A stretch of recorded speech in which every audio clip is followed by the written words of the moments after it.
Neste vídeo, vamos desvendar o poder do sal como uma arma na guerra espiritual. Nossa abordagem será clara e acessível, permitindo que todos compreendam seu uso puro e correto. Você sabia que existem 3 formas de utilizar o sal para quebrar maldições e atrair bênçãos de abundância? E por que Jesus disse a seus discípulos que eles são o sal da terra? Fique conosco até o final deste vídeo, porque você encontrará a resposta. E garanto que as revelações sobre o sal como uma arma espiritual serão surpreendentes. Primeiramente, precisamos reconhecer uma verdade absoluta. Tudo foi criado por Deus, através dele e para ele. Nada existe fora de sua vontade. Isso significa que o sal foi criado por Deus com um propósito específico. Não há absolutamente nada neste mundo que não tenha sido moldado pela poderosa mão de Deus. Todas as coisas foram feitas por ele. Essa verdade ecoa em cada grão de sal, em cada gota de água, em cada faísca de fogo. Deus concebeu o sal antes mesmo da criação da vida. Em Gênesis, lemos que no princípio, Deus criou os céus e a terra. O sal, sendo um mineral, foi criado desde o início. Muitas vezes, a igreja evita discutir que Deus concede autoridade não apenas para os seres humanos, mas também às plantas, animais e elementos da natureza. Cada coisa tem um propósito divino. Considere o fogo e a água. O fogo tem o poder de consumir tudo o que toca, enquanto a água tem o poder de dar vida. Da mesma forma, o sal recebeu a autoridade de temperar e preservar. O fogo consome, a água dá vida, e o sal preserva e purifica. Cada um desses elementos é um instrumento nas mãos do Todo-Poderoso. Reflitamos profundamente. Assim como o sal preserva os alimentos, ele também não preserva nossa fé em tempos de provação? Gostaria de fazer uma breve pausa para encorajá-los a compartilhar suas experiências com o uso do sal nos comentários. Muitos de vocês se sentem inspirados e fortalecidos ao ouvir o testemunho de outros cristãos. Diversas pessoas encontraram alívio e cura através do uso do sal. Por exemplo, uma irmã testemunhou uma mudança milagrosa em sua vida após ungir suas mãos com sal. Você já se sentiu melhor após usar o sal em suas orações? Conte-nos sua história e como Deus tem agido em sua vida através deste mineral poderoso. Vamos continuar com o vídeo. Na antiguidade, as pessoas acreditavam que o sal possuía um poder incrível. Ele conservava carnes, temperava alimentos e, surpreendentemente, era utilizado como moeda na Roma antiga. Os funcionários públicos recebiam sal como pagamento, daí a origem da palavra salário. Jesus utilizava parábolas para ensinar, mas nem tudo era simbólico. Óleo, pão e vinho desempenham papéis sagrados na fé cristã. Então, por que aceitamos o uso do óleo sem questionamentos, mas duvidamos do poder do sal? Alguns acreditam que o sal é algo maligno, utilizado em rituais obscuros. Isso é uma mentira do inimigo. Lembre-se de João 10. O ladrão vem apenas para roubar, matar e destruir. O inimigo deseja roubar a verdade sobre o sal. O espiritual se manifesta no físico. Deus utiliza aquilo que ele criou para cumprir sua vontade. Considere o exemplo do óleo. O óleo da unção é mencionado várias vezes nas Escrituras. No Antigo Testamento, ele era derramado sobre a cabeça do sumo sacerdote e seus descendentes, assim como sobre o tabernáculo e seus móveis, marcando-os como santos e separados para Jeová. Você pode ler exemplos disso em Levítico 8 e Êxodo 25. No entanto, os judeus eram estritamente proibidos de reproduzir o óleo da unção para uso pessoal, como lemos em Êxodo 30. A receita do óleo da unção continha mirra, canela e outros ingredientes naturais. Não há indicação de que o óleo ou seus ingredientes possuíam poderes sobrenaturais. O poder não estava no óleo em si, mas na obediência a Deus ao realizar o ritual que demonstrava santidade. Se Deus ordena que unjamos com óleo, devemos obedecer. Vamos refletir profundamente. Deus nos chama a usar suas criações com propósito. Se Ele nos diz para ungir com óleo, devemos fazê-lo. Por que não fazer o mesmo com o sal? Talvez estejamos ignorando uma poderosa arma que Deus nos concedeu. O sal, assim como o óleo, tem um lugar sagrado quando utilizado de acordo com a vontade de Deus. Em Mateus 5 lemos: Vós sois o sal da terra, não deixemos que o inimigo nos roube essa verdade. Apenas 4 passagens no Novo Testamento mencionam a unção com óleo. Em Lucas 7, Maria unge os pés de Jesus em adoração. Em Tiago 5, os anciãos da igreja ungem os doentes para curá-los. Em Hebreus 1, Deus unge Jesus com o óleo da alegria, declarando: Teu trono, ó Deus, é para todo o sempre. Esses atos nos mostram que Deus utiliza o material para refletir o espiritual e cumprir sua vontade. Pense em outro exemplo, o cajado de Moisés. Deus concedeu poder ao cajado que Moisés carregava em suas mãos para manifestar seu poder. Jeová perguntou a Moisés: "O que é isso na sua mão?" Moisés respondeu: "Um cajado."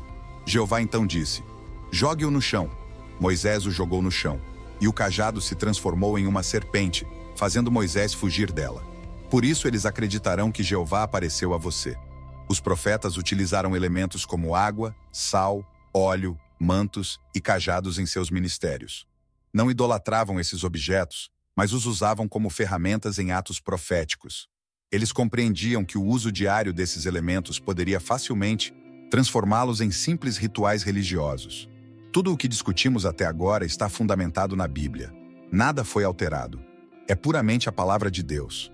O inimigo, sendo um usurpador, tenta distorcer o que é sagrado. Em alguns países, por exemplo, a expressão "é salgado" é usada para se referir a alguém com má sorte, associando-o à bruxaria, já que é sabido que bruxas utilizam sal para lançar maldições. Negar essas práticas seria ignorar a existência do mal no mundo. Pessoas maldosas e perversas existem. Não há magia branca que venha de Deus. Qualquer ato que não seja guiado pelo Espírito Santo e pela Bíblia é bruxaria. O inimigo, como usurpador, imita e corrompe aquilo que Deus criou, tentando usar as armas divinas em seu próprio benefício. Satanás, por exemplo, ofereceu a Jesus os reinos do mundo, uma autoridade que ele havia roubado do homem. O Evangelho de Mateus relata como o tentador mostrou a Jesus todos os reinos do mundo e seu esplendor, dizendo: "Tudo isso te darei se te prostrares e me adorares." Esses reinos, originalmente dados ao homem por Deus, foram usurpados por Satanás através da desobediência do homem. Reflitamos profundamente. Estamos conscientes de como o inimigo tenta corromper o que é sagrado? Usamos as ferramentas que Deus nos deu com reverência e propósito? É essencial lembrarmos que o material pode refletir o espiritual, e nosso dever é usar essas ferramentas com fé e obediência a Deus, como está escrito em Efésios 6. Porque a nossa luta não é contra a carne e o sangue, mas contra os principados, contra as potestades, contra os dominadores deste mundo tenebroso, contra as forças espirituais do mal, nas regiões celestiais. A Bíblia sugere que Deus e seus profetas foram os primeiros a usar o sal após a criação desse mineral. A história de Sodoma e Gomorra, contada em Gênesis 19, é amplamente conhecida. Ló, buscando prazeres mundanos sem a orientação de Deus, escolheu viver nessas cidades depravadas. A depravação sexual e o pecado nessas cidades subiram até os céus. Deus puniu a esposa de Ló por sua desobediência, transformando-a em uma estátua de sal. Nesse contexto, o sal foi usado como um instrumento para punir o pecado da desobediência. Não foi Satanás, mas sim Deus quem utilizou este mineral para exercer sua justiça. Em Levítico 2, é declarado: "Tempere todas as suas ofertas de cereais com sal. Não deixe o sal da aliança do teu Deus de fora das tuas ofertas de cereais. Acrescente sal a todas as tuas ofertas." Aqui, Deus ordena que o homem adicione sal a todas as suas ofertas. Toda oferta significa que não há exceções, e "não deixe de fora" enfatiza a perpetuidade dessa prática para os israelitas. Salgar as ofertas era obrigatório para purificar as impurezas. Esta passagem revela outra qualidade do sal: a purificação. Em Crônicas está escrito: "Vocês não sabem que o Senhor, o Deus de Israel, deu o reino sobre Israel a Davi e seus descendentes por uma aliança de sal para sempre?" Deus estabelece alianças com o homem usando métodos simples e naturais, como o sal. Este versículo demonstra outra qualidade do sal: a aliança perpétua. Vimos 3 atributos principais do sal no reino espiritual: purificação, aliança e maldição. Essas qualidades revelam a profundidade e o propósito divino no uso deste mineral. Agora reflitamos. Por que as bruxas utilizam sal em suas práticas de bruxaria?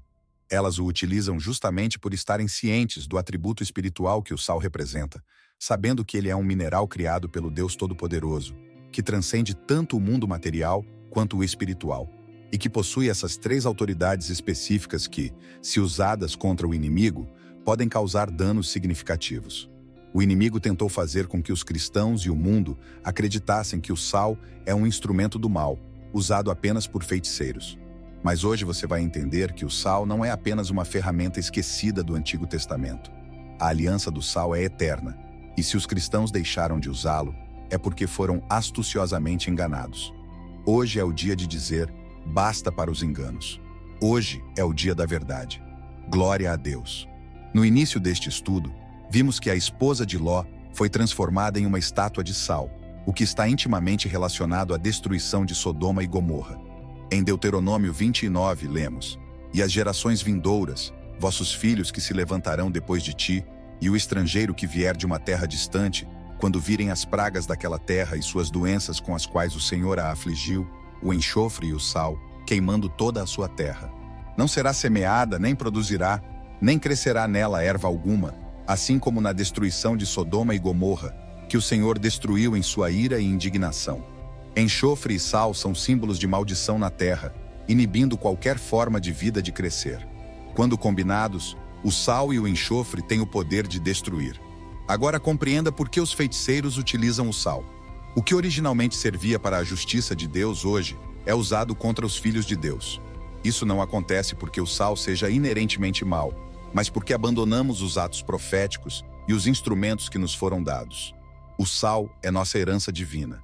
Se você é um verdadeiro filho de Deus, não deve temer o feiticeiro que tenta usar sal contra sua casa, seu trabalho ou seus negócios. Você possui a autoridade para desfazer qualquer bruxaria e revogar maldições.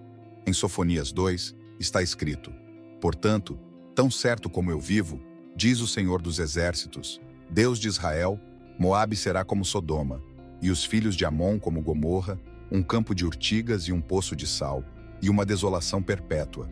O restante do meu povo os saqueará, e o restante do meu povo as possuirá. O sal está relacionado a Sodoma, Gomorra, Moabe e Amon. Moabe e Amon são descendentes do incesto entre Ló e suas filhas, nascidos após a destruição de Sodoma e Gomorra. Esse ato de depravação originou dois povos perversos que continuamente travaram guerra contra Israel. A perversão sexual traz maldições sobre gerações. Muitos não compreendem por que suas famílias enfrentam problemas, como casamentos fracassados ou abusos. A raiz desses males pode estar nos atos imorais dos ancestrais. Frequentemente, não entendemos por que há certos problemas em nossas famílias, porque nossos filhos não conseguem ter um casamento bem-sucedido, ou porque há abusadores e vítimas em nosso meio familiar, mesmo sendo cristãos. Esta é, sem dúvida, uma situação trágica. A causa pode estar na degeneração herdada através dos atos imorais de nossos antepassados. Para libertar seus filhos dessas maldições, o versículo de Sofonias oferece uma solução. Pegue o sal consagrado a Deus e faça esta oração. Meu Pai, Deus de Israel, agradeço por me encontrar e me conceder a sua palavra. Perdoe os pecados da minha família, dos meus avós e dos meus pais. Perdoe a depravação sexual presente em minha linhagem. Hoje, tomo o sal consagrado ao teu altar e removo o mal que tem pesado sobre minha família. Espalhe o sal sobre minha vida, e que a desolação deixe o lugar onde os pecados de Sodoma e Gomorra habitaram. De hoje em diante, renuncio a toda maldade para que a tua verdade, tua misericórdia e tua justiça reinem sobre mim e minhas gerações. No poderoso nome de Jesus, amém. O sal é o único elemento na Bíblia usado tanto para abençoar quanto para amaldiçoar. É uma arma dada por Deus para os seus filhos, mas que o inimigo tenta usar contra nós. Não tenha medo. Jesus disse: Vós sois o sal da terra, mas se o sal perder o seu sabor, como poderá ser salgado novamente? Para nada mais serve, senão para ser lançado fora e pisado pelos homens. Na Bíblia, o sal é mencionado em contextos de maldição e bênção.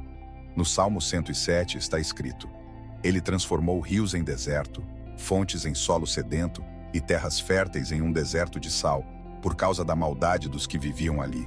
O sal marca a terra estéril como punição pela maldade. Embora os cristãos raramente usem o sal para amaldiçoar, o que é bom, pois devemos cultivar o amor genuíno, é importante que um filho de Deus saiba quando utilizar o sal para a guerra e quando para a paz. O sal é uma arma tanto de guerra quanto de paz. Aqui, focamos no sal como uma arma de guerra. Um exército existe para proteger um país, sendo usado no momento oportuno, quando um invasor tenta tomar o território pela força. Enquanto os invasores não atacam, o exército permanece em estado de prontidão, mas sempre preparado para a guerra.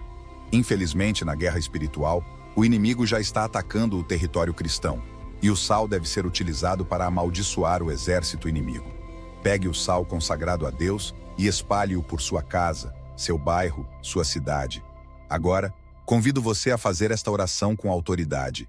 Meu Pai, Deus de Israel, hoje tomo o sal da aliança e o espalho por toda a minha cidade, minha casa, meu bairro, minha igreja, e seco todas as obras do inimigo, toda a feitiçaria, toda a idolatria. Desfaço todos os pactos que feiticeiros e bruxas fizeram sobre esta cidade, e dou um ultimato ao feiticeiro. Se ele não se arrepender de todo o seu mal, cairá sob a poderosa mão do Deus vivo. Eu amarro o homem forte em nome de Jesus e amarro todo espírito de vingança que tenta vir contra mim e minha família. E a partir de hoje e para sempre, a maldade nunca mais se levantará nesta cidade. Em nome de Jesus, que assim seja escrito e assim seja feito. O sal é poderoso. Eliseu foi até a fonte das águas, jogou o sal e disse: Assim diz o Senhor, eu purifiquei estas águas. Não haverá mais morte, nem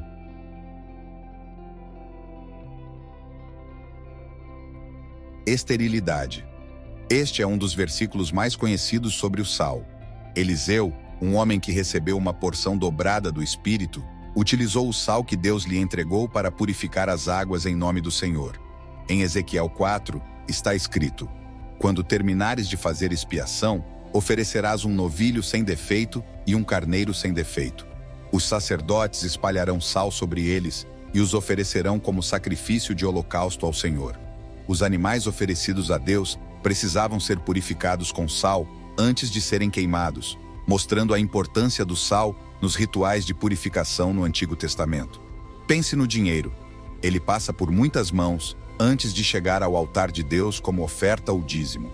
Você sabe por onde esse dinheiro já circulou? Talvez tenha passado por ladrões, assassinos, contrabandistas, bordéis, casas de feiticeiros, entre outros. O sal consagrado a Deus é uma arma de purificação, capaz de santificar o dinheiro que você traz ao altar. Uma regra de ouro: se você deseja consagrar o sal para Deus, faça isso com reverência e respeito.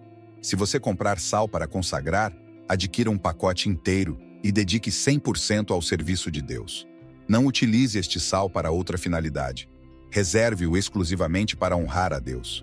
Você não deve usar uma parte para Deus e outra para cozinhar. Compreenda que o sal adquirido deve ser destinado exclusivamente ao altar. Da mesma forma, o recipiente utilizado também deve ser especial. Não use um frasco velho de casa. Adquira um novo e dedique-o especialmente para honrar a Deus. A mesma regra deve ser aplicada ao óleo.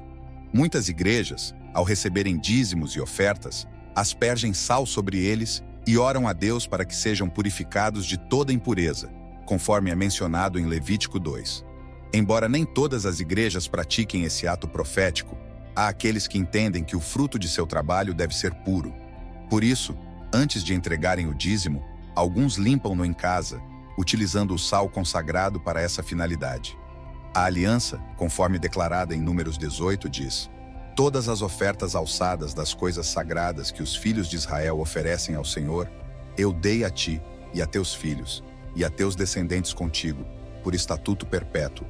É aliança de sal perpétua perante o Senhor, a ti e a tua descendência contigo. Estamos lendo a mesma Bíblia. Aqui se menciona uma aliança perpétua de sal. Essa aliança continua válida hoje e permanecerá em vigor para aqueles que honram a Deus. E você pode questionar: mas isso foi para os israelitas. Eu lhe digo que você é um ramo enxertado sob o amor do mesmo Pai, que concede bênçãos àqueles que o buscam nas Sagradas Escrituras. O sal, com suas propriedades conservadoras, simboliza durabilidade e fidelidade, representando o eterno, e é utilizado como um sinal de aliança. A essência de uma aliança é que ela seja perpétua, e por isso, o sal é um símbolo apropriado. No Oriente, como o sal prevenia a deterioração, tornou-se um símbolo de estabilidade e permanência na amizade. Segundo os costumes antigos, um vínculo de amizade era estabelecido ao se compartilhar uma refeição temperada com sal.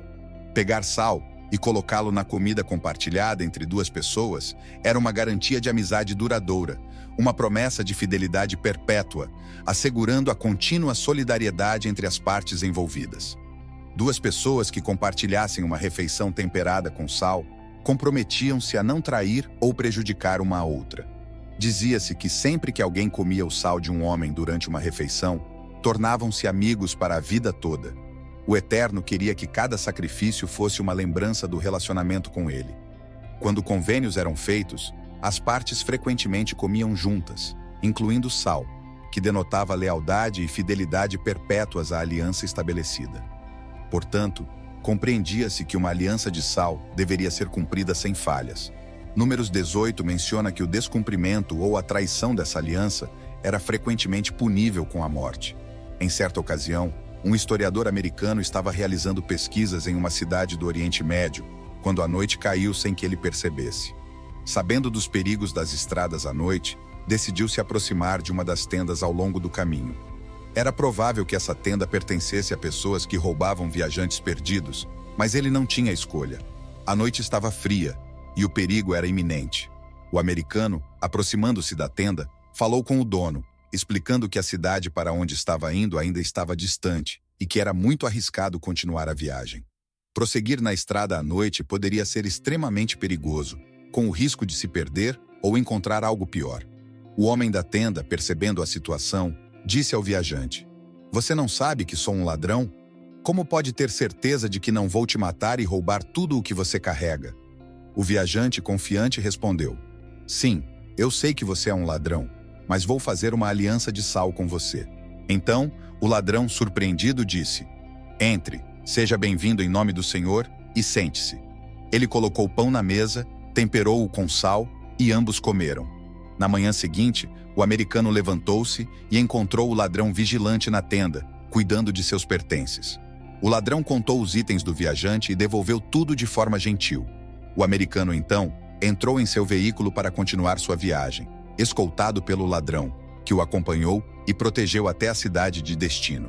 O ladrão sabia que fazer uma aliança de sal com um homem era um serviço a Deus, e ele honraria essa aliança até o dia de sua morte. A aliança do sal no Oriente ainda é respeitada hoje e é considerada um acordo mútuo, válido até o fim dos dias, mesmo após a morte de um dos pactuantes. Em outra ocasião, um comerciante foi ao campo para comprar 100 ovelhas. Ao chegar, percebeu que o pastor tinha 300 ovelhas e queria vender todas. O comerciante, no entanto, notou que não tinha dinheiro suficiente para comprar todas as ovelhas. Então, o pastor propôs: "Façamos uma aliança de sal. Eu lhe darei as 300 ovelhas, e você, dentro de 60 dias, me pagará o restante do valor." Ambos concordaram e compartilharam uma refeição temperada com sal. O comerciante levou as 300 ovelhas. 30 dias depois, o comerciante faleceu, mas seu filho, ciente da aliança que seu pai havia feito com o pastor, honrou o acordo. No prazo combinado, o filho do comerciante pagou o valor restante ao pastor, cumprindo a aliança de sal que seu pai havia estabelecido. É importante compreender que a aliança de sal representa um compromisso mútuo entre Deus e o homem, um relacionamento equilibrado. Você não pode declarar que está fazendo uma aliança com Deus e depois viver de qualquer maneira. Deus honra aqueles que o honram. Sua promessa é ser seu pai e você, seu filho. No entanto, é necessário lembrar-se dos mandamentos do Senhor. Em Êxodo 20, é mencionado o Vale do Sal, onde a vitória pertence àqueles que lutam por sua bênção. Em 2 Samuel, é relatado que Davi se tornou famoso ao retornar de uma batalha no Vale do Sal, onde derrotou 18.000 arameus. Ele mesmo matou 10.000 edomitas nesse vale, e assim a batalha foi registrada, mantendo seu nome até hoje. Amazias também reuniu seu povo e foi ao Vale do Sal, onde matou 10.000 homens de Seir. O Vale do Sal é onde os israelitas venceram seus inimigos em 2 ocasiões. A primeira foi a vitória de Davi sobre os 18.000 arameus. Embora os estudiosos não possam localizar com precisão o lugar descrito, Samuel nos conta que ali, Davi foi exaltado por seu povo por alcançar uma vitória extraordinária em batalhas. Imagine a dificuldade da batalha que Davi enfrentou, com tantos inimigos contra ele e um exército que superava em número os israelitas. Mas certamente, Deus estava com ele.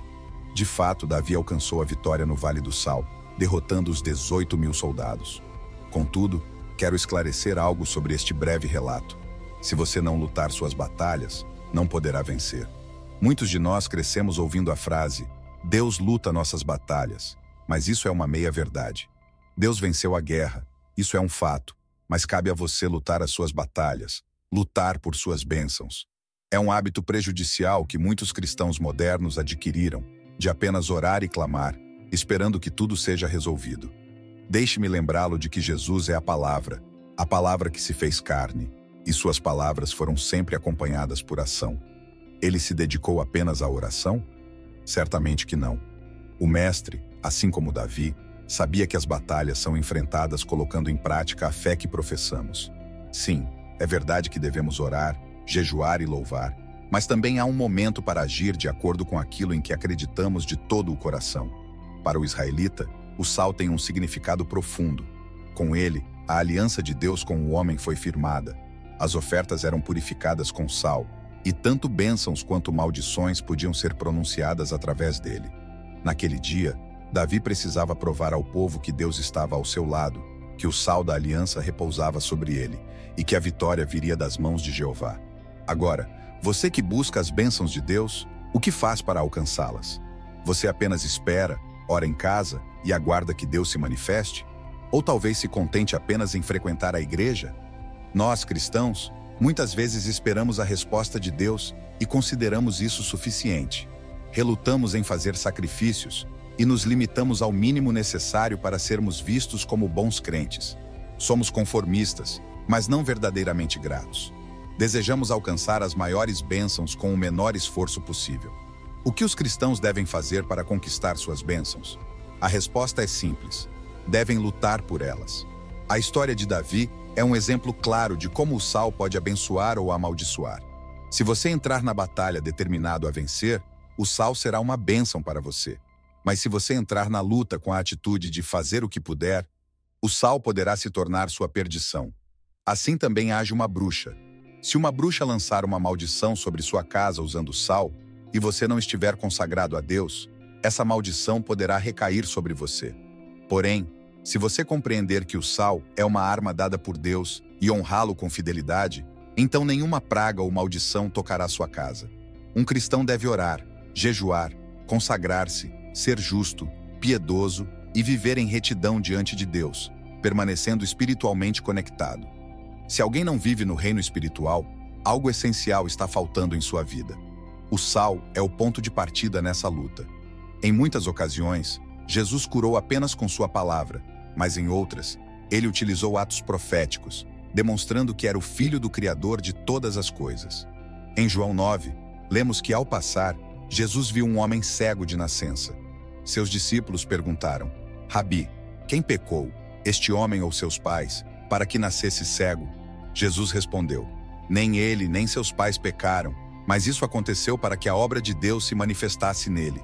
Enquanto é dia, precisamos realizar as obras daquele que me enviou. A noite se aproxima, quando ninguém pode trabalhar. Enquanto estou no mundo, sou a luz do mundo. Tendo dito isso, Jesus cuspiu no chão, fez um pouco de lama com a saliva e colocou-a nos olhos do homem. E disse: vá, lave-se na piscina de Siloé, que significa enviado. O homem foi, lavou-se e voltou para casa vendo.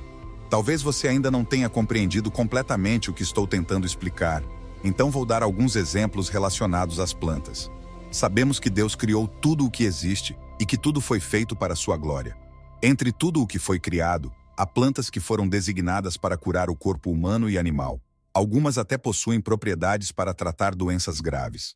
Muitos dos medicamentos modernos são derivados dessas plantas, como a aspirina e a morfina. Agora pergunto: as plantas são espirituais ou materiais? Obviamente você diria que são materiais, pois pertencem ao mundo físico que conhecemos. Mas e se eu lhe dissesse que as plantas começaram sua existência no mundo espiritual? No início, havia apenas o vazio, e então, de repente, tudo foi criado. Gênesis. O mundo físico que conhecemos é o resultado de trazer o espiritual para o material. Primeiro, as coisas existiam no pensamento de Deus, e então foram formadas no mundo mortal.